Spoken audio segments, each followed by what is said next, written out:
And what I want to focus on today or explore today is the cause and the law of interest. How do the producers divide their portion between the owners and the users of capital, like the owner and the driver of a truck? In political economy, we subjectively call the return to capital interest, whether you own it or you lend it to somebody else. Commercial interest, to the individual, I should say, money is the same as capital, but to society, paper or bank money is only a claim on things of value. It's not really wealth. And it's not economic interest, that return. So we're talking about the return to buildings, machines, seeds, inventory, the return to economic interest, and commercial interest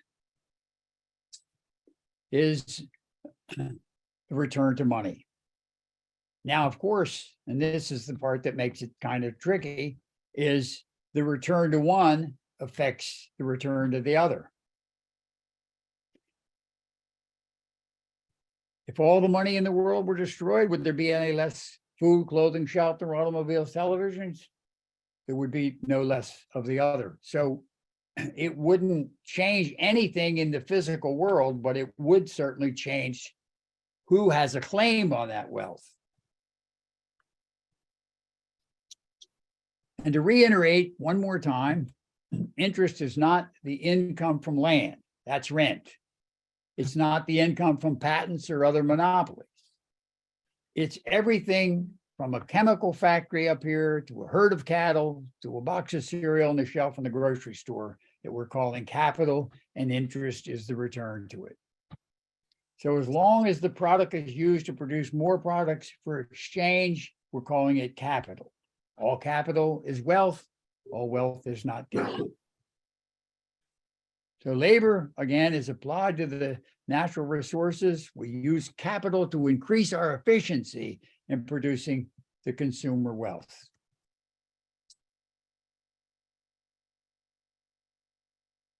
And all wealth, remember, all products are capital until they reach the ultimate consumer. So while it's sitting in the grocery store or the department store on the shelf, before you buy it and take it home, it's still capital. It's the merchant's capital. Then when you get it to your house, it's just wealth. Now, wealth grossly increases the results of labor.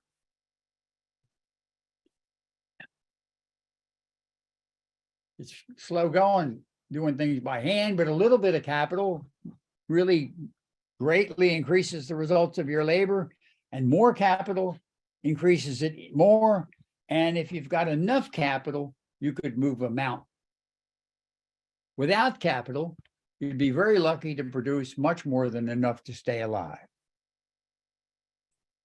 Now, certainly, corporate landowners argue that buildings are the reason for their enormous share of the gross domestic product. If you look at the undeveloped land here in the picture, it really yields no income at all. So why would you think of land as this really serious income generator? Now,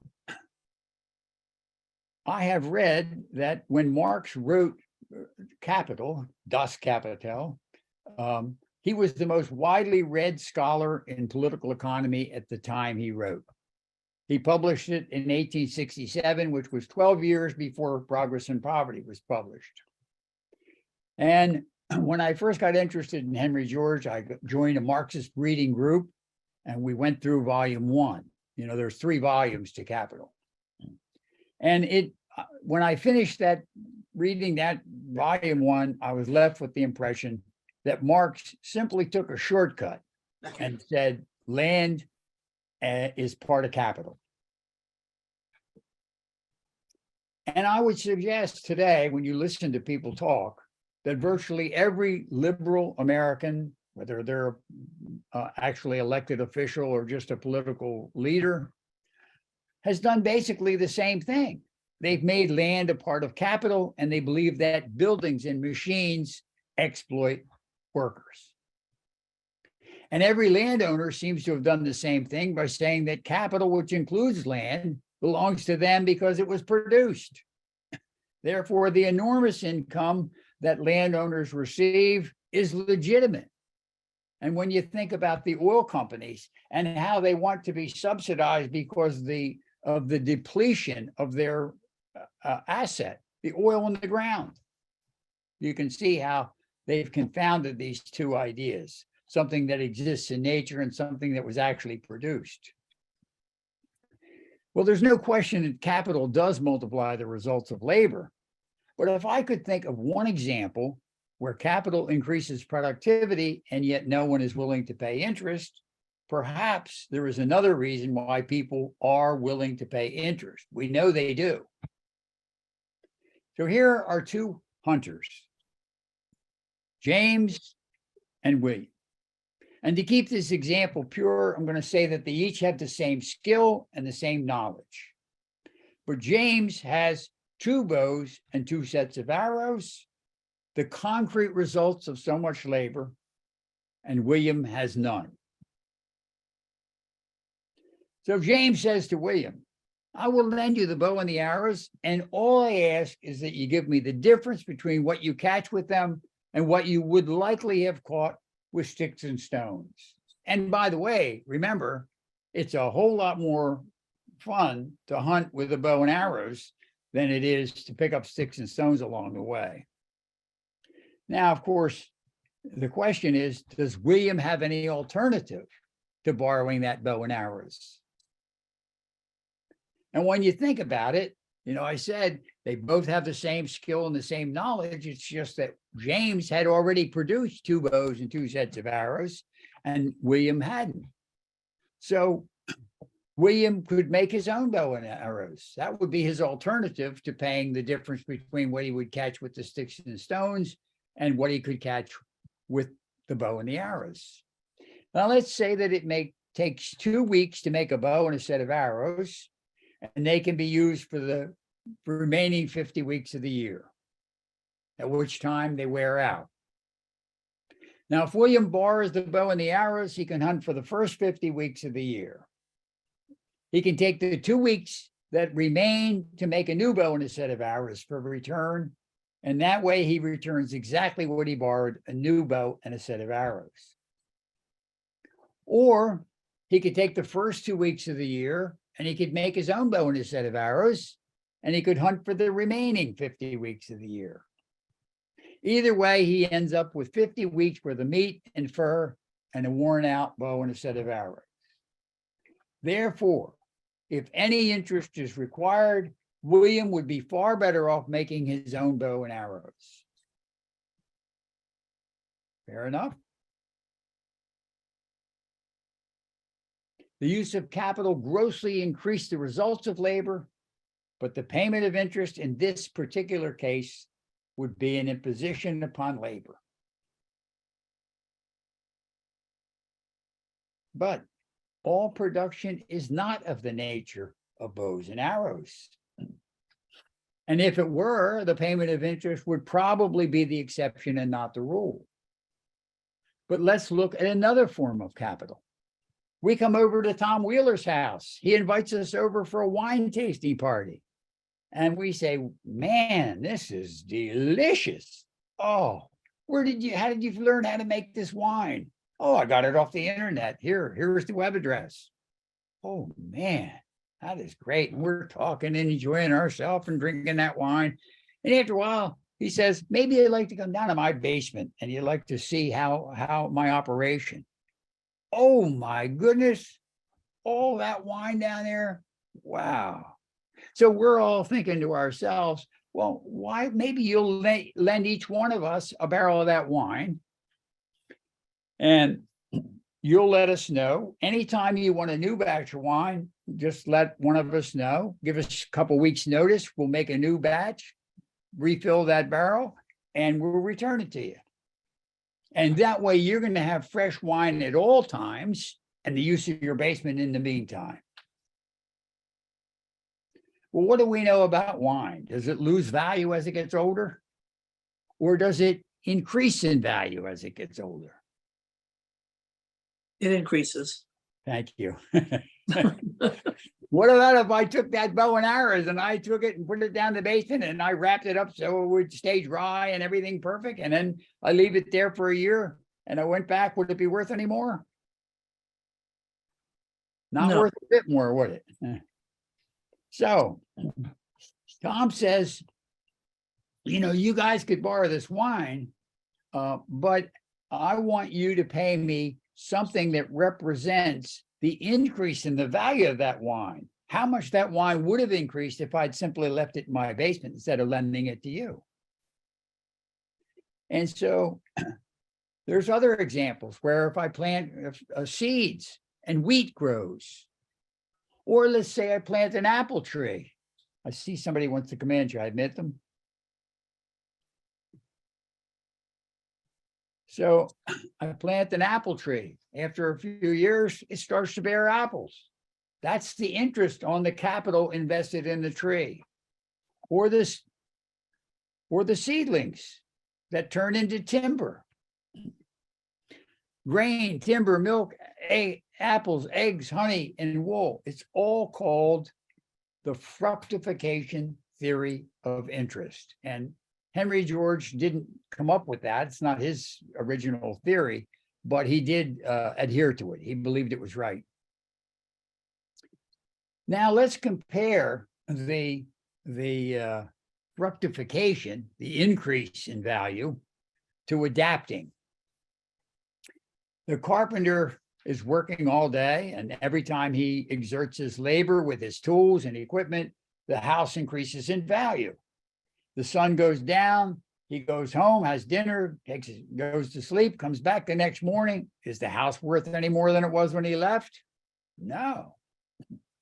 So in this first mode of production, adapting, like hunting or building houses, the primary benefit of capital is in the use, and the primary beneficiary is the user, the carpenter, the hunter.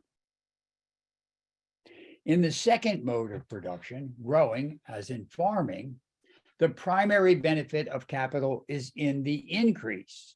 The primary beneficiary is the owner. And any labor that might be necessary to affect the increase, to make sure that the crows don't get your crop, to make sure that the wine doesn't turn to vinegar, doesn't get too hot or too cold, must be paid out of the increase. There's no other source of that it could be paid from. And they must be paid as much as they would have produced if they'd applied their labor in adapting, like hunting or building houses. Just as anybody who wants to borrow capital for hunting or carpentry would have to pay the owner of that capital as much as it would have increased in value if it were maintained in a form capable of increasing in value, like the crops or the wine. And if the meat and the fur were superior to what they would be in 2 weeks, the hunter might just as well be willing to pay interest. In the spring, I guess the fur is not nearly as nice. Animals start shedding from the warm temperatures, and they don't have as much fat. And so the hunter who wants to get that head start might very well be willing to pay interest. Now, rabbits, as we know, increase faster than horses. And as they do, what do you suppose happens to the value of rabbits? And as fewer horses are raised, what happens to the value of horses? So the rabbits, everybody's raising rabbits because they multiply quicker, and the supply reaches the point where the value starts to fall. And because rabbits are a better investment than horses, not so many people are raising horses, and now the value of horses starts to go up, and people shift and start raising horses until finally the supply exceeds the demand. And so there becomes an equilibrium between the investment in raising rabbits and raising horses. Now, I believe that there are many things which offer an advantage of time, and some of them in harnessing the productive forces of nature. While the windmills are being made, no energy is being gained, no energy is being contracted. But once in place, they keep yielding energy while the owner of the windmill is asleep or on vacation or producing new windmills. And the solar panels, they start yielding energy. But during that time, when they're being constructed, no energy is forthcoming, just like in the time when people are plowing the fields and so on, no wheat is being harvested. So there's a similarity, it seems to me, in these endeavors. And then sometimes the benefit is in eliminating steps that were originally necessary. So let's say that you type up your grandmother's memoirs. The first copy takes weeks or months. And then how long would it take to make a second copy? All you got to do is push duplicate, and you got a second copy. Push print, and every time you push print, you got another copy, a hard copy. But if all the copies are lost, then you have to go back and recipher that handwritten notebook and do it all over again. So the idea is that for the use of existing capital eliminates the need to go back and replicate the original process that was necessary. And once a modern steel mill is in full operation, it can make the steel to replace itself when it wears out without going back to the primitive way it had to be made in the very first place. So I believe anything in which existing capital offers an advantage of time, as in not having to repeat steps that were originally necessary, is a reason why people pay interest. And here's another example where the lumber, what do you call it? The loggers throw their logs into the river and they go miles and miles downstream to a sawmill. So there's an advantage of time in having the concrete results of labor, these logs in the river, and the closer they get to the sawmill, the more they're worth. And maybe, possibly, the wind, which carries cargo to places where it is more valuable, offers an advantage of time, like the windmill. Clearly, the closer a cargo ship gets to the United States these days, the more its cargo is worth. But whether it results from the forces of nature or it results from the labor used to make and operate the ship, I'm not clear on it. We know that capital is necessary, and if it results from labor, the owner of the capital must pay as much as his capital would have increased in value if it were maintained in a form capable of increase, like the wine or things that grow. But, and certainly, but I have to say, even after thinking about these things for 50 years, I'm not really confident about the transportation and trade. So I like to say, well, there's a food for thought, and take what you like and leave the rest. But one thing is clear. If I lend you $3,000 worth of office equipment, computer, modem, printers, and it triples the results of your bookkeeping service, you would not be willing to give me 2/3 of all your income. That is because productivity is not the reason for interest. Yes, it did triple the results of your labor, but that's not the reason people pay interest. If it was, the rate of interest would be hundreds or thousands of percent by now. Interest results from the advantage of time.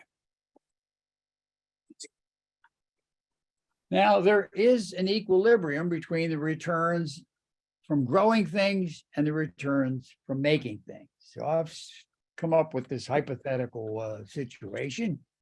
And here on the very best land that's free, we have a farmer with $100,000 worth of capital, a barn, a tractor, seed, fertilizer. He's pursuing an increase in the value of his capital. At the beginning of the year, he's got a nice barn and it's all painted up and the tractor's in perfect condition and he's got seed and fertilizer. And at the end of the year, these things are worn, they've depreciated, but he's got a crop that more than compensates for anything that he lost on account of wear and tear and expenditure. And so he has a benefit from the increase in the value of his capital. And also on some of the best land that is free, we have a sawyer. He has $100,000 worth of capital, a sawmill and all the tools that go with it, and he's using his capital to increase the results of his labor. The farmer is growing, the sawyer is adapting. Both families are working equally hard and enjoying about the same standard of living. Time goes by, and before we know it, we can see that the farmer is enjoying a better life, a higher standard of living than the sawyer. What are the children of the sawyer going to start? A new sawmill or a farm? And of course, because we all seek to satisfy our desires with the least exertion, we see that farmers are living better than sawyers. We're going to make ourselves a farm. And what happens to the supply of food? Now we got another family growing food and another family that's consuming boards. And so there's a surplus of food, or an abundance, I should say, of food, and perhaps a greater demand for boards. So the sawyer is living better. And so you ask yourself, well, what do the children of the sawyer do? They decide, hey, what do the children of the farmer do? They decide they're going to build a sawmill. And so it goes back and forth with supply and demand, and it forms an equilibrium. The division tends to make the rewards of labor and capital equally attractive. Or in the words of Henry George, will give an equal reward to either for an equivalent effort or sacrifice made. So wages and interest tend to an equilibrium. Capital used for adapting enhances wages. Capital used for growing yields an increase. People will not pursue wages if they can get a higher reward from an increase of capital, and vice versa. Therefore, wages and interest tend to an equilibrium. Now, if the rate of interest goes up, the demand for capital goes up, and more labor is applied to producing capital. The superabundance of capital tends, at some point, to reduce the rate of interest. We've got more and more people offering to lend the capital out, and the supply and demand lowers the rate of interest. On the other side, if less labor is available for the use of existing capital, like driving trucks instead of making trucks, the shortage of labor for the use of capital tends to increase wages. You know, everybody's making trucks, nobody's driving, nobody's available to drive the trucks, so wages for driving trucks goes up. Wages and interest tend to rise and fall together. Economic interest is the return to capital. But of course, money is normally the medium of payments. And that's what tends to make it a little tricky. So if I borrow money if I can borrow money for a lower rate of interest than I can borrow capital, it's very easy to borrow the money and then exchange the money for the capital. If I could lease a truck or some equipment for less than I could borrow the money, why would I go to the bank? So you can see how these two are inextricably linked. And sometimes you see ads on TV, you can rent this, you can lease this truck, and you say, wow, the bank won't give me that low of an interest rate. So you can see how it would go back and forth. But I want to reiterate how creating money is not the same as building houses, making cars, or growing food. The Fed affects the interest rate by changing the supply of money. And if they increase it too much, the money loses value, and we call it inflation. Right now, we've got another really big inflation problem. Clearly, because since the Depression of 2008, they've created trillions of dollars worth of new money. And what generally I think causes the worst of inflation is when credit gets eased, and now the new credit is competing with the new money. If I go back, just digress a little bit, when 2008 hit, for 1 year, there was no inflation at all.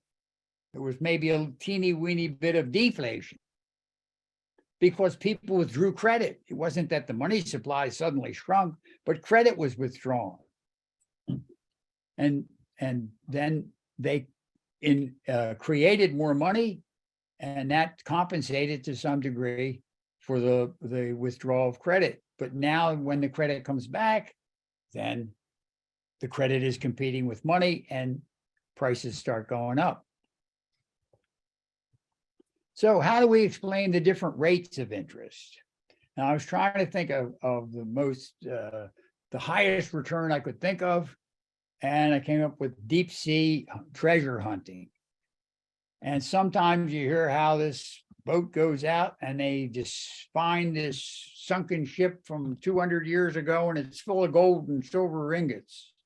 And you say, oh my, the return on that investment was thousands of %. But then you realize many times those treasure hunters get no return. And so it averages out. And if you were thinking about the most stable return, the most predictable return, you'd say standard toilet paper. There's probably the least amount of risk.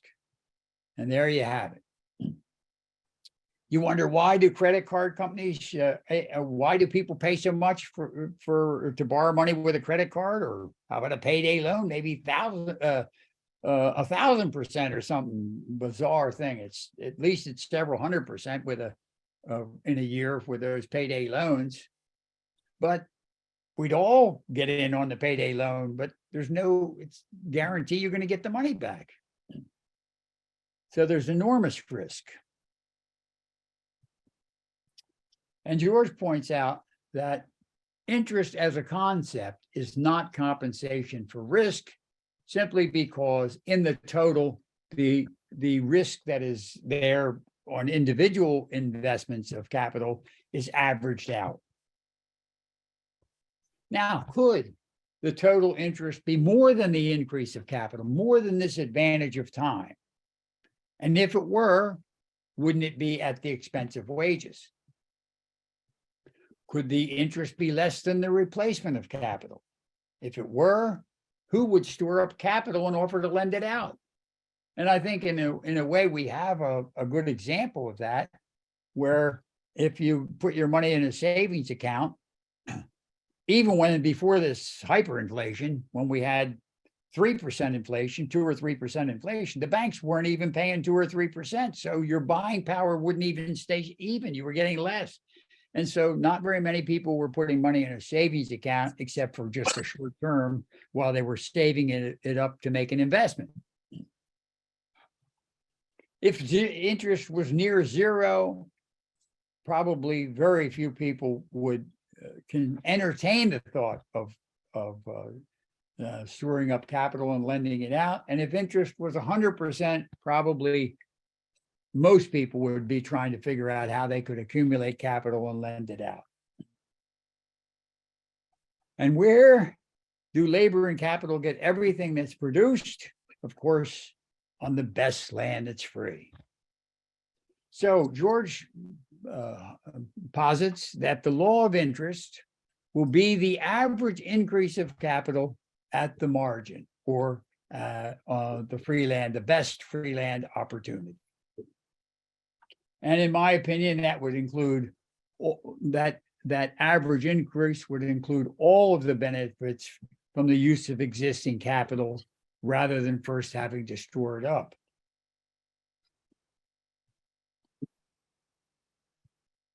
Alternately, interest will be whatever is necessary to induce the storing up of capital, on the best land that is free. And it's really the same thing.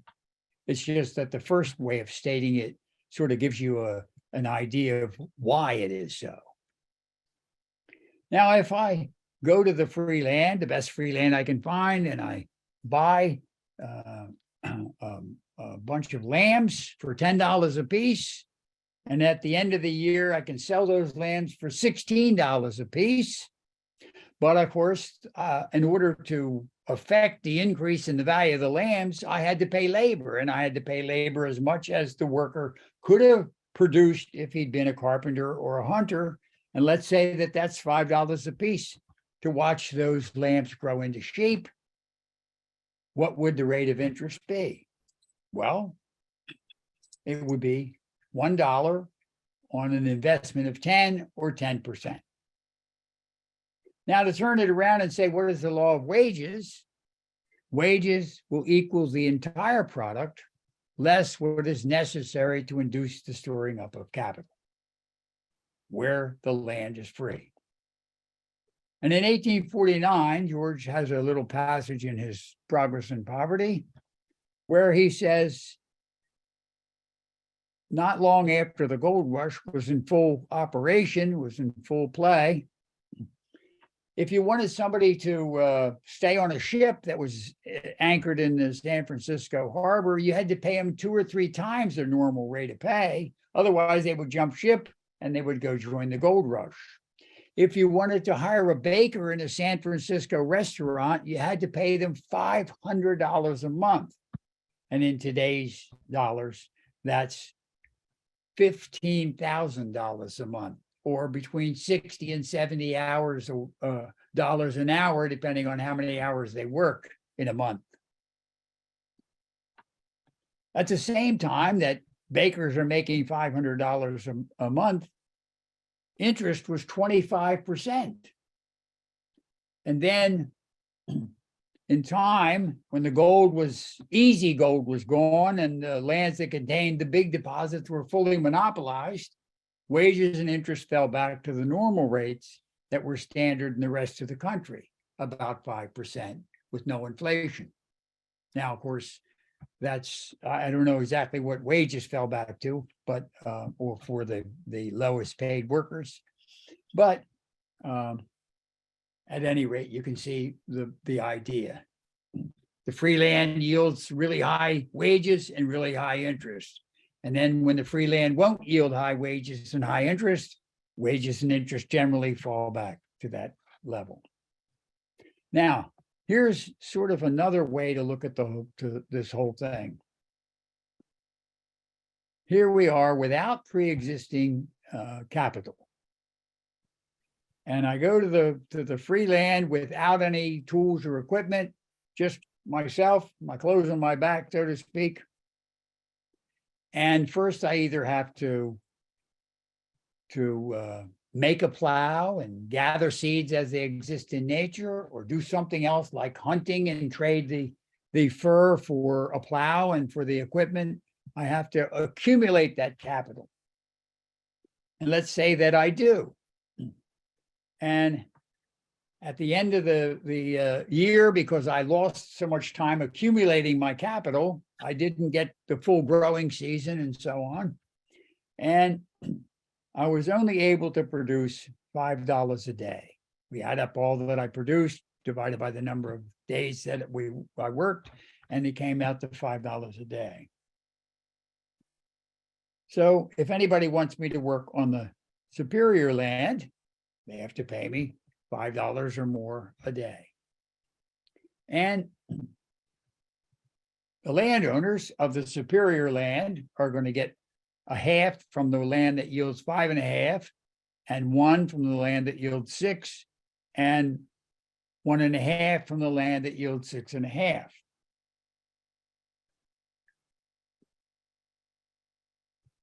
But now we have another example, and this old farmer, and he's talking to a young farmer, and he says, I'm too old to work, but I've got all the capital you need. I've got my barn's in good shape, and I've got the tractor and the plow and the seed and the fertilizer. I got everything you need.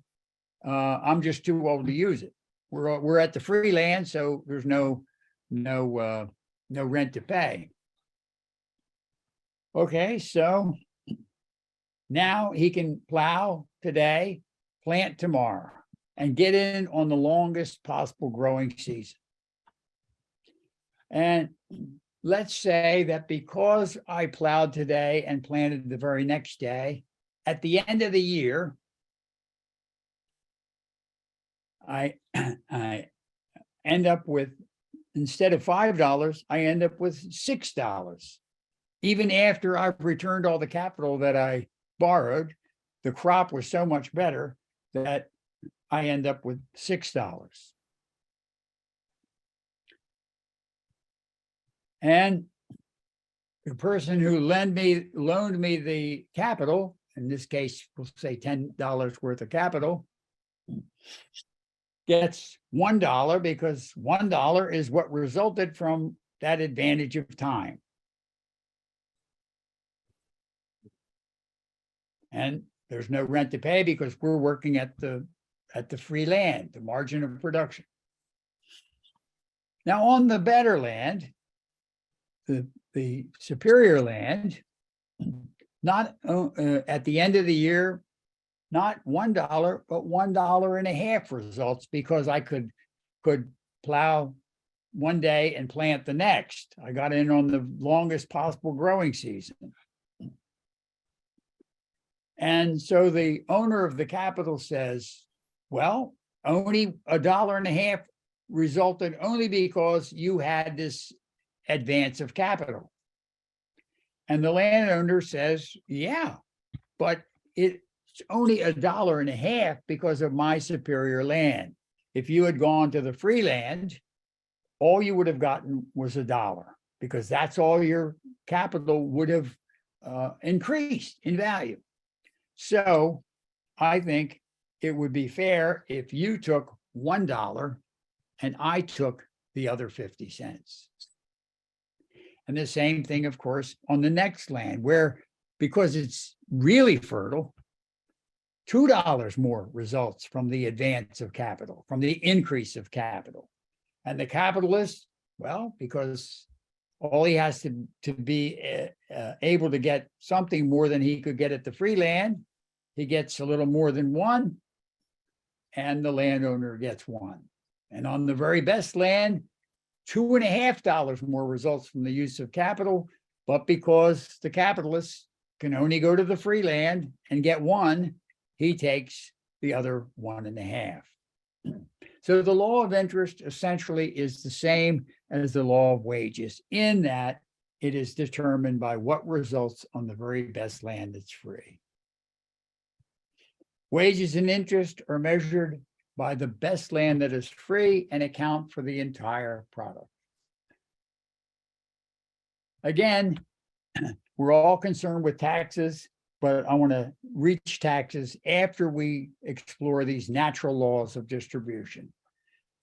Taxes are set by legislators, by humans, whereas the natural laws, nobody has to tell the landlord or the tenant how much they're willing to pay. It's all a natural thing because of the advantage that the landowner offers by way of his monopoly of the superior land.